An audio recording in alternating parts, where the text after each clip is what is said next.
শ্যাম উল্টো দিকে ঘুরছে। নমস্কার, কেমন আছেন সবাই? আশা করি ভালো আছেন। আমরাও বেশ ভালোই আছি। সপ্তাহান্তের ঝটিকা সফরে আমরা এখন বকখালি। লাঞ্চ টাঞ্চ করে একটু আমরা রেস্ট নিয়ে এখন আমরা এখানে লোকাল সাইট সিইং করতে বেরিয়েছি টোটো করে। কোথায় যাবো?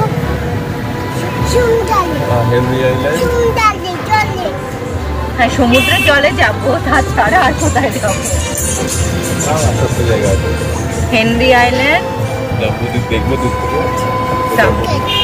ফুকেট, এখানে ফুকেট যাওয়া যাবে না। আর কোথায় যাবো? তো কোথাও কোথাও যাবো, তারপরে আবার আমরা ফেরত আসবো এখানে। তো দুপুরে খাওয়ার পরে একটু দিবানিদ্রা দিয়ে আমরা বেরিয়ে পড়েছিলাম বকখালির আশেপাশে দ্রষ্টব্যগুলি দেখতে। তো এখানে যেমন বললাম, প্রথমে আমরা এসেছি হেনরি আইল্যান্ড। দুপাশে গভীর জঙ্গল আর মাঝখান দিয়ে রাস্তা চলে গেছে সমুদ্র সৈকতের উদ্দেশ্যে। এখানে কিছু ম্যানগ্রোভ আপনাদের দেখানোর চেষ্টা করছি, আর দুই পাশে সুন্দরী গাছের ছড়াছড়ি। তো আপনারাও দেখতে থাকুন। গেছি হেনরি আইল্যান্ড। এখানে চারিদিকে জঙ্গল, মাঝখান দিয়ে আমরা কোথাও যাচ্ছি। অ্যাকচুয়ালি আমিও জানি না কি দেখতে যাচ্ছি, কিন্তু যাচ্ছি। 360 ডিগ্রি ভিউ আপনাদের দেখাই। কি অসাধারণ সবুজ ভিউ, চারিদিকে সবুজ আর ম্যানগ্রোভ কোথাও কোথাও, ভীষণ সুন্দর। আর কোনো আওয়াজ নেই, মানে পুরো শান্ত চারিদিক। সেই সাম্য বলে না, নিস্তব্ধ, সেই রকম। এই দেখুন, অসাধারণ সৌন্দর্যের আর একটা নিদর্শন আপনাদের দেখাই। গরুটাকে একটু ওভারলুক করুন।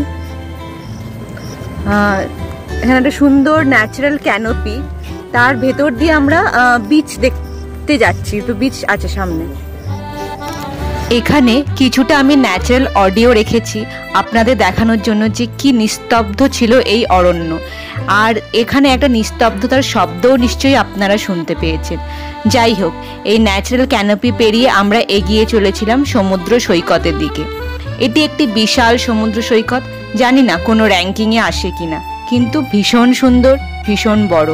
আর একটা ইনফরমেশন আমার বাবার থেকে পেলাম যে এই সমুদ্র সৈকত নাকি দক্ষিণ দিকে, কাজেই এখানে আপনারা সূর্যাস্ত এবং সূর্যোদয় দুই একসাথে দেখতে পাবেন, যা কোনো সমুদ্র সৈকতে খুব কমই পাওয়া যায়। লাল কাঁকড়া, কিছু পাথর দেখে আমরা এগিয়ে গেছিলাম সমুদ্র সৈকতের আরও কাছে। বকখালির সব সমুদ্র সৈকতের মতোই এখানেও সি বিচটি অনেকটা দূরে, অনেকটা বালি পেরিয়ে যেতে হয়। যদিও সবটি আমরা যাইনি, তার কারণ হচ্ছে এখানে নাকি চোরা স্রোত, চোরা বালি রয়েছে। যাই হোক, মোটামুটি দেখে আমরা ফিরে গেছিলাম পরের দ্রষ্টব্য স্থানটির দিকে। এরপর আমরা চলে এসেছিলাম বেনফিশ বলে একটি জায়গা দেখতে।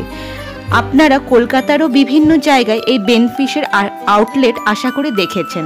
তো এখানে জেলেরা মাছ ধরে এনে এখানে জমা করে এবং সেই মাছ ক্যাটেগরি ওয়াইজ ভাগ করে কলকাতার বিভিন্ন জায়গায় পৌঁছে দেওয়া হয়। তো আমরা সেদিন এখানে অনেক ধরনের পমফ্রেট এবং ইলিশ মাছ দেখেছিলাম। ইলিশ মাছ আবার বিভিন্ন সাইজের দেখেছিলাম।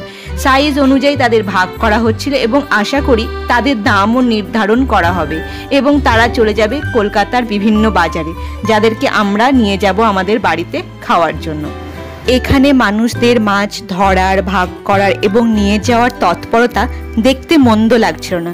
বেশ সময় কেটে যায় এখানে, কিন্তু বেশিক্ষণ সময় দেওয়ার জো আমাদের ছিল না, কারণ আমাদের যেতে হবে পরের দ্রষ্টব্য স্থানটিতে, যেটি ছিল কার্গিল সি বিচ। বকখালির অন্যান্য সি বিচগুলির মতো এই সমুদ্র সৈকত শান্ত, নিরিবিলি, আর সন্ধে হয়ে আসার জন্য এর সৌন্দর্য আরও অন্যরকম লাগছিল। তো যাই হোক, এখানে আমরা কফি খেয়েছিলাম। কফি টফি খেয়ে এনার্জি রিগেন করে আমরা চলে গেছিলাম পরে একটি মন্দির দেখতে। সেই মন্দিরের ভিডিও আমার আর নেওয়া হয়নি, কারণ আমার ছেলে সারা দুপুর দুষ্টুমি করে এই সময় ঘুমিয়ে পড়েছিল। তো ওকে নিয়ে আমি টোটোতেই অপেক্ষা করেছিলাম। তাড়াতাড়ি সেই মন্দির দেখে আমরা ফিরে এসেছিলাম হোটেলে। সেখানে একটি অনুষ্ঠান ছিল সন্ধেবেলা। হোটেল বলতে বালুতট, পশ্চিমবঙ্গ সরকারের গেস্ট হাউস। এখানে প্রতি শনিবার এনারা আদিবাসী দলের একটি অনুষ্ঠান আয়োজন করেন। তো তারা নাচ গান করে সন্ধেটি পুরো ভরিয়ে রাখেন। আমাদেরও যা দেখতে ভীষণ মানে তুলনাহীন ভালো লেগেছিল বলতে পারি। তো সন্ধেটি এখানে কাটিয়ে আমরা রাতের ডিনার করে নিয়েছিলাম একটু তাড়াতাড়ি। হাই, ফ্লাইং কিসি। ওলে বাবা, গুড মর্নিং এভরিওয়ান। তো কালকে রাতে আমরা মানে ঘুরে আসার পর টায়ার্ড হয়েছিলাম, তারপরে সাম্য খাওয়া দাওয়া তো আমি একটু ভিডিও করিনি। আজকে হচ্ছে নেক্সট ডে, আজকে আমরা ফেরত চলে যাব বাড়ি। তো সকালবেলা হয়ে গেছে, আমাদের মাম্মা বেটুর চান হয়ে গেছে, আমরা রেডি হয়ে গেছি। আমরা এখন এসেছি ব্রেকফাস্ট করতে, বাকিরা রুমে আছে ব্রেকফাস্ট করবে। তো আমার বাবু খিদে পেয়ে গেছে, কারণ ও তো সকালবেলা উঠি ব্রেকফাস্ট করে, এখানে দেরি হয়ে যায়, ও খিদে খালি বিস্কুট খাই, চকলেট খাই, এইসব করছে। আমরা এসেছি খেতে। তো আজকে আমরা দুজন টুইনিং, জিন্স অ্যান্ড রেড। ও বলে টুইনিং, আমরা টুইনিং করেছি। আরে বাবু কিন্তু র বেরোয় না, বলো র বেরোচ্ছে মাম্মা। ল নয়, বলো র বেরোচ্ছে, র বেরোচ্ছে।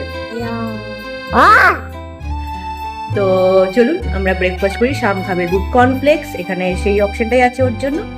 আর আমি আর বাবা লুচি তরকারি খাবো। ব্রেকফাস্ট করে আমরা আবার হাঁটা লাগিয়েছিলাম একদম কাছে যে সমুদ্র সৈকত আছে সেটির উদ্দেশ্যে। এই সময় জোয়ার থাকার কারণে সমুদ্র বেশ এগিয়েই ছিল। ইচ্ছে ছিল খানিক কেনাকাটা করব সামনের এই দোকানগুলিতে, তারপর একটু পা ভিজিয়ে চলে এসে লাঞ্চ করে বেরিয়ে পড়ব আমাদের ফেরার জন্য। কিন্তু যেমন ভাবা সেরকম কাজ মোটেও হয়নি, কারণ আমার এই ছোট্ট গুড়ি ছেলেটি, যেমন আপনাদের বলেছিলাম, জল পেলে ও আর উঠতেই চায় না। তো শুধু পাটুকু ভেজানোর অনুমতি নিয়ে সে নেমেছিল সমুদ্রে, বলেছিল মাম্মা একটু পা ভিজিয়ে চলে আসবো। কিন্তু যখন ফেরত এলো পুরো আদ্যপান্ত ভিজে চান করে গেছে। ফলত তাকে হোটেলে এনে আবার পুরো চান করাতে হয়েছিল আমাকে। যাই হোক, এখানে আমি বাবা ছেলের কিছু জলে খেলা করার দৃশ্য ক্যাপচার করেছি। জলে খেলা বলার থেকে বলতে পারি বাবার ছেলেকে পাহারা দিচ্ছিল। ছেলে তো খালি যত গভীরে যাওয়া যায় সেদিকে পালাচ্ছে, আর বাবা তাকে ধরে ধরে আনছে।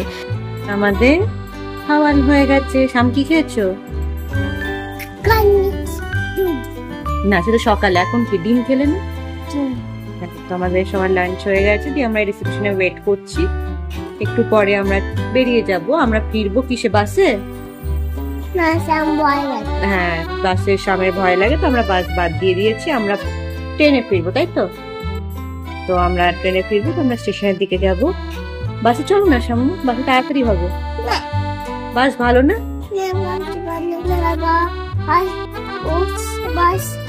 বাসে কি সমস্যা হয় গো তোমার, বলো? ঘুম, আর কি হয়? বম হয়, মানে ওর ভমিটিং হয় বাসে। তো আমরা সেই জন্য ট্রেনে করে যাবো। বেশ, বলো টাটা। ট্রেনে উঠে দেখা হবে। ফ্লাইং কিসি দেবে। এরপর আমরা আর একটুও দেরি না করে লাঞ্চ করে বেরিয়ে পড়েছিলাম নামখানা স্টেশনের উদ্দেশ্যে একটা অটো নিয়ে। আমরা ট্রেনে আসাই ঠিক মনে করেছিলাম, কারণ বাসে উঠতে আমার ছেলে একেবারেই রাজি ছিল না, আর ওর শরীরও খারাপ লাগে। তো যেখানে ট্রেনের অপশন আছে আমরা সেটাকেই বেছে নিয়েছিলাম। তো এই নামখানা স্টেশনটিও নতুন হয়েছে, এবং এই যে ব্রিজটি দেখছেন এটিও নতুন, যা বকখালিকে কানেক্ট করেছে মেন ল্যান্ডের সাথে। চলুন আমরা এবার ট্রেনে উঠে পড়ি। এখানে দেখুন আমরা ট্রেনে উঠে পড়েছি, এবং আমার ছেলে মোটামুটি খুশিই আছে, কারণ ট্রেনে তো সেই ঝাঁকুনি নেই, ওর মোশন সিকনেসের প্রবলেমটাও হয় না। এখানে আমি ওকে জিজ্ঞেস করছি, কি মাম্মা ট্রেন ভালো? ও বলছে হ্যাঁ ট্রেন ভালো, বাস ভালো না, বাসে ভয় লাগে, বাসে নাকি ওর বম হয়ে যায়, মানে ওর ভমিটিং হয়ে যায়। যাই হোক, অনেক দিন পর ট্রেনে উঠে ঝালমুড়ি বাদাম খেতে খেতে আমরা চলে এসেছিলাম কলকাতায়। এই ট্রেনটি আমাদের নামিয়েছিল বাঘাযতীনে, সেখান থেকে একটি ওলা করে বাড়ি এসেছিলাম।